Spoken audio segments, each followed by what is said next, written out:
Ще ви покажа как се работи с Wi-Fi дисплей. Вземем в настройки. Ето имаме на Wi-Fi. После избираме горе менюто Wi-Fi Direct. Така, избрахме го. Сега отиваме на телефона.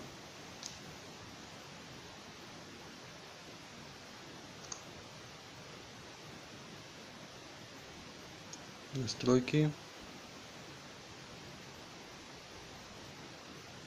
Wi-Fi. Тук избираме Wi-Fi Direct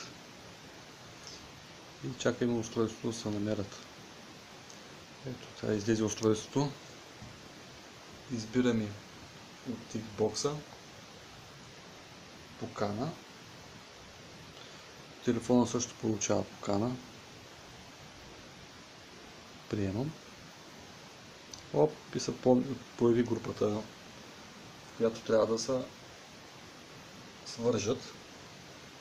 От тук отиваме в програмите, избираме Wi-Fi дисплей.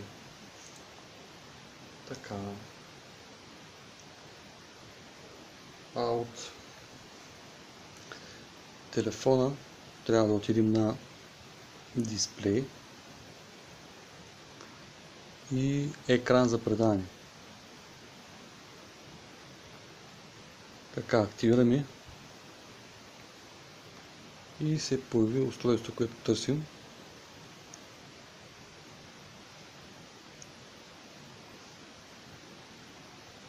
Това ще ни предупреди, че ще изключи Wi-Fi, но сега ще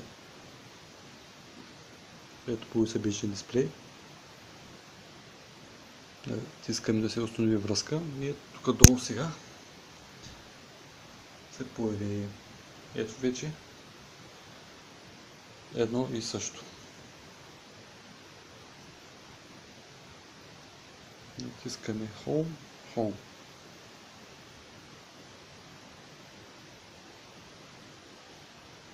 Местим наляво, надясно, каквото искате. Настройки,